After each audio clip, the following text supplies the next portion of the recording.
Good morning friends.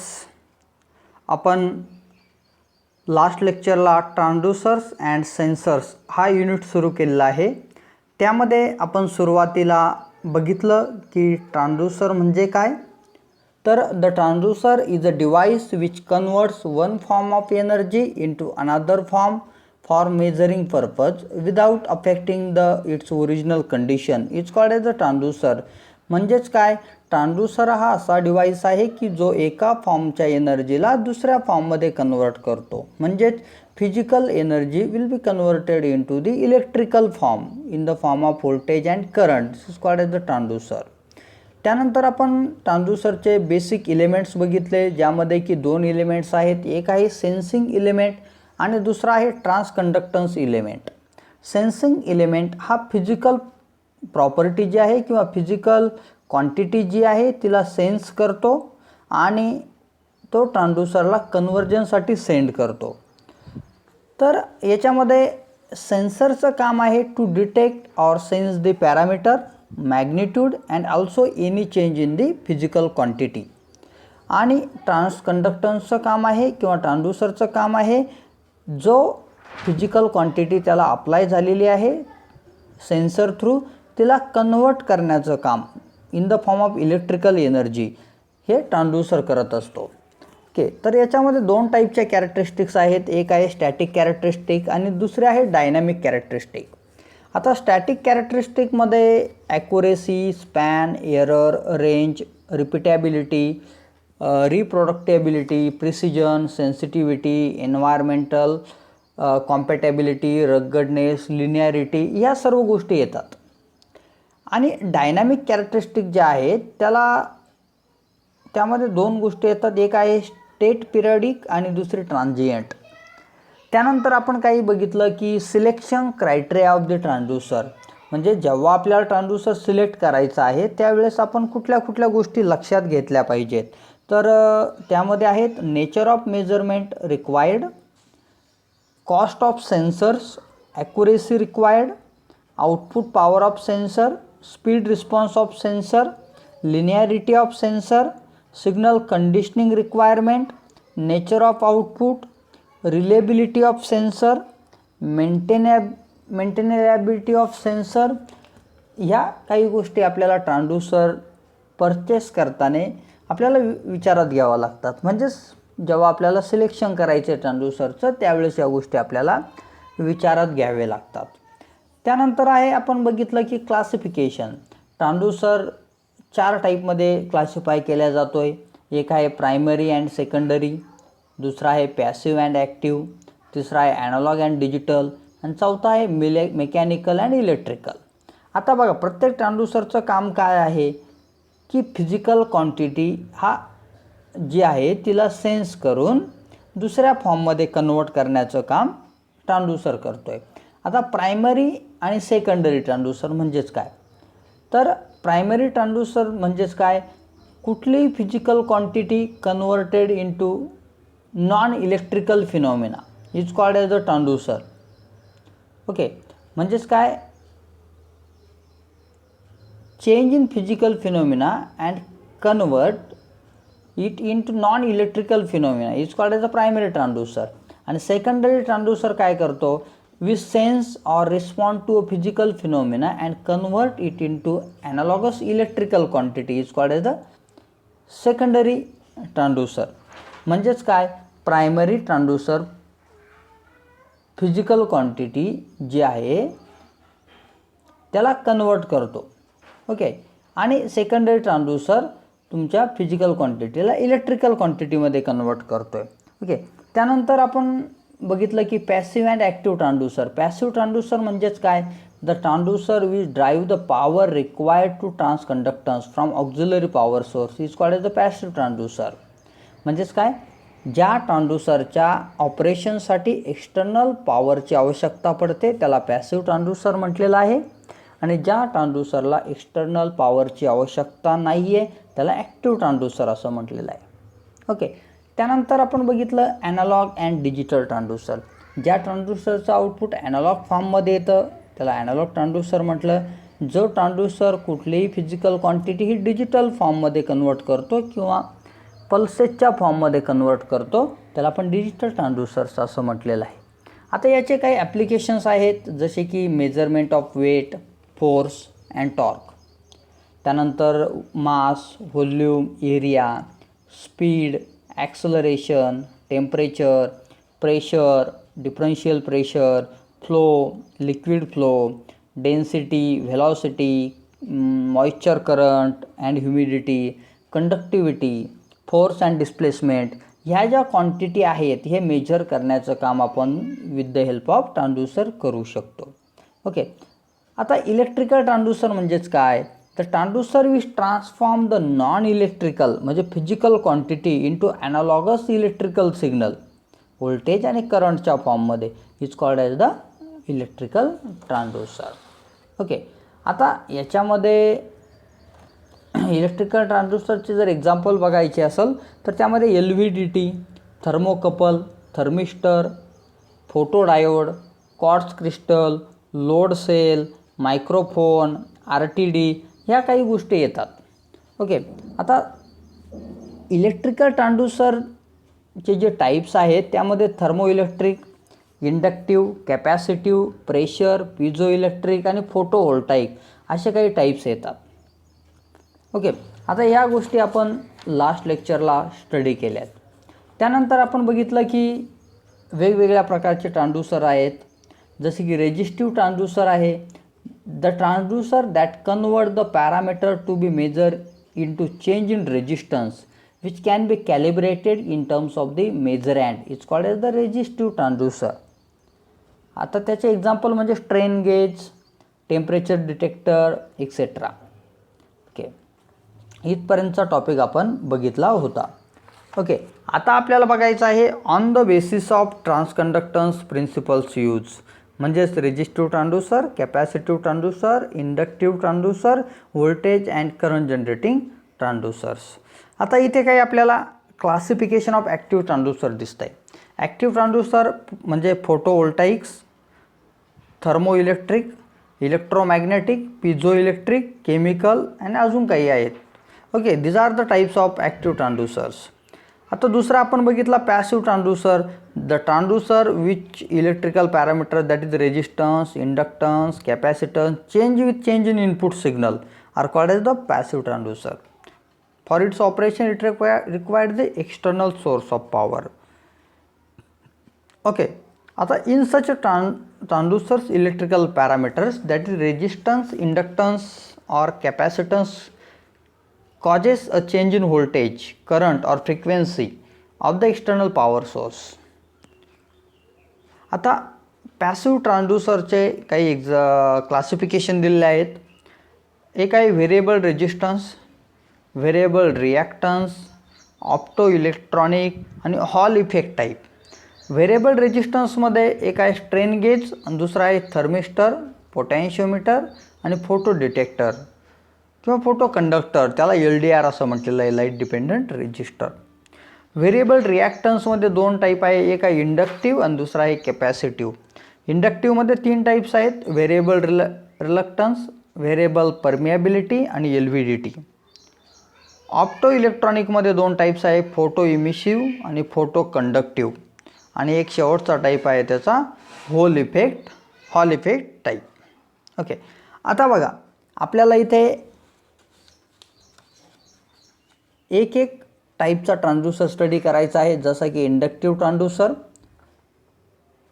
त्यानंतर LVDT linear variable differential transducer असेल, capacitive transducer, photoelectric transducer, thermoelectronic transducer, thermocouple, piezoelectric transducer, PN photodiode transducer,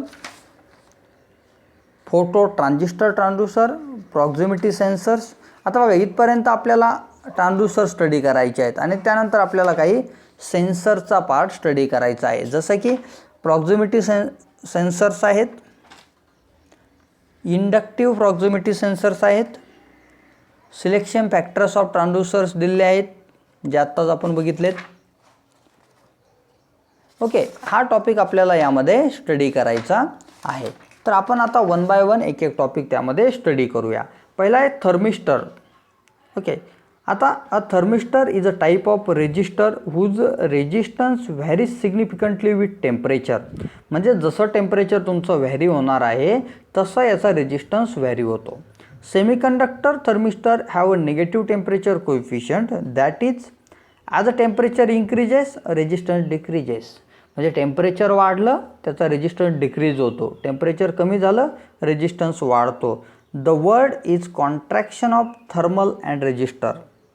thermistor, thermistor हा word कशापासून तयार झाला आहे तर thermal म्हणजे हीट म्हणजे टेम्परेचर आणि resistor.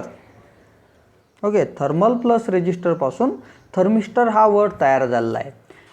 Thermistors are widely used in rush current limiters, temperature sensors, self resetting over current protector and self regulating heating elements. Okay, यामध्ये आपण थर्मिस्टरचा यूज केला जातो. आता इथे एक ग्राफ दाखवलेला आहे बघा. टेम्परेचर वाढलं एक्स ॲक्सिसवरती रेजिस्टन्स कमी होतो, रेजिस्टन्स टेम्परेचर कमी झालं रेजिस्टन्स वाढतो. एकदम कमी टेम्परेचरला फुल रेजिस्टन्स आहे बघा. ओके, हा आहे आपला थर्मिस्टर. त्यानंतर आहे strain gauge. The strain gauge is an example of a passive transducer that uses electrical resistance variation in wire to sense the strain produced by a force on the wire. It is very versatile detector and transducers for. The construction of bonded strain gauge shows a fine wire loop back and forth on mounting plate which is usually cemented to the element. आता बघा तुम्हाला डायग्राममध्ये strain gauge element दिसतोय. Okay, आता बघा या ठिकाणी आपल्याला दिसतंय की strain gauge is an elastic resistive transducer which convert mechanical elongation and compression म्हणजे strain into the resistance change. आता याचा बेसिक प्रिन्सिपल काय आहे तर the basic parameter it detect is its strain that is change in dimension. Now as it is a resistive element we should start from basic formula of resistance. R is equal to rho into L divided by A.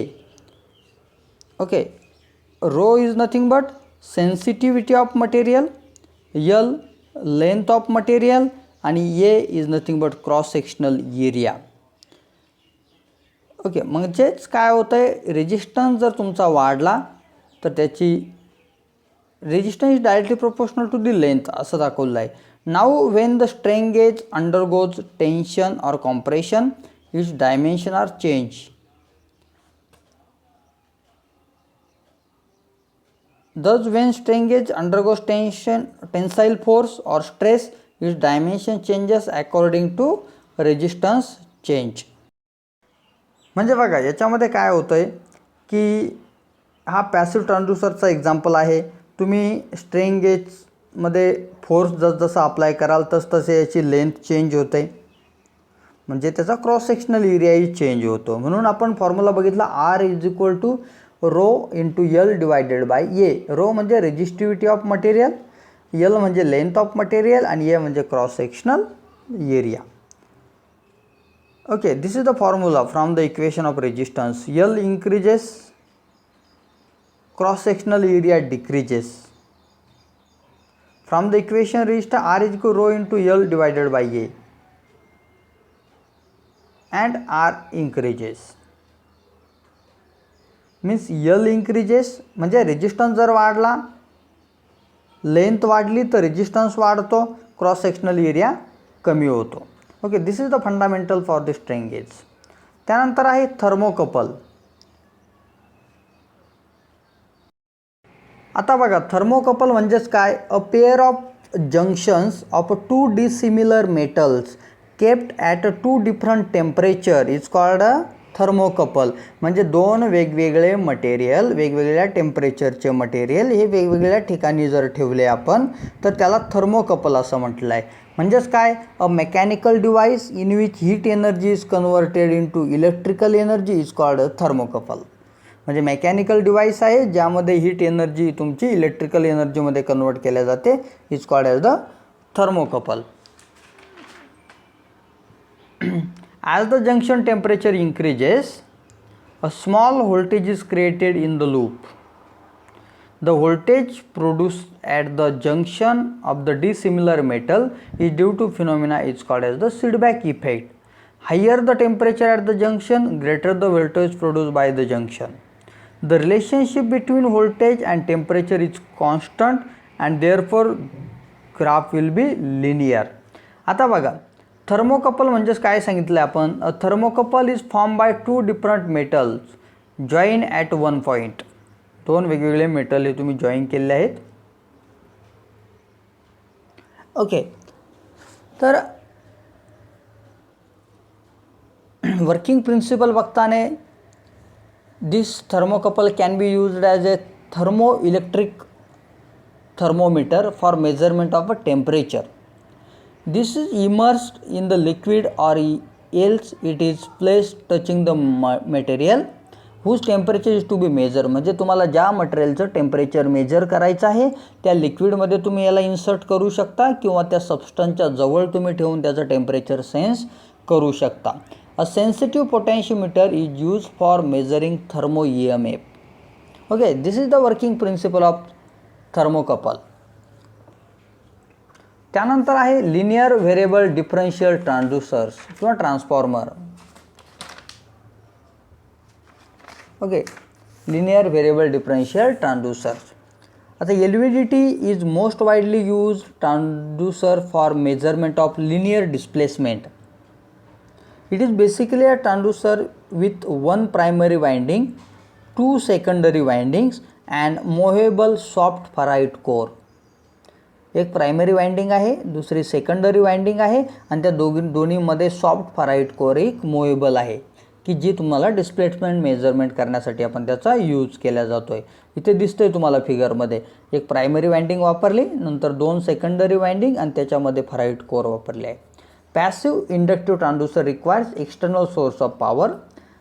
The differential transformer is a passive inductive transformer well known as linear variable differential transformer. It consists basically of primary winding and two secondary windings wound over a hollow tube and positioned so that the primary is between two of its. म्हणजे दोन secondary वाइंडिंगच्या सेंटरला primary winding ठेवल्या जाते आणि त्याच्यामध्ये आपण फराइट core, मोव्हेबल फराइट core टाकलेले आहे. An iron core slides within the tube. It affects the magnetic coupling between the primary and two secondaries. When the core is in the center, the voltage induced in the two secondary is equal. म्हणजे ज्या वेळेस centre मधली जी core फिरणारी आहे ती दोनही वाइंडिंगच्या सेंटरला असेल, प्रायमरी आणि सेकंडरीच्या, त्यावेळेस दोन्ही मधलं व्होल्टेज हे तुमचं सेम असतं. When core is move in one direction of centre, the voltage induced in one direction. Okay, this is the phenomena of linear variable differential transducers. आता याच्यामध्ये काही ॲडव्हान्टेजेस दिले आहेत. आता बघा, LVDT आपण बघितला तर त्याचं वर्किंग प्रिन्सिपल काय सांगतोय. LVDT work on the principle of voltage transformer. म्हणजे प्रायमरी वाइंडिंग आणि सेकंडरी वाइंडिंगमध्ये जे म्युच्युअल इंडक्शन आहे त्यामधून जी फराइट कोर मूव्ह होते, जर फराइट कोर सेंटरला आली तर दोन्ही वाइंडिंगवरचं व्होल्टेज सेम असतं. जसं ती फराइट कोर मूव्ह होणार आहे त्याचं व्होल्टेज चेंज होतो. The primary winding is fed through AC excitation source E. The displacement to be measured is connected to core through the arm.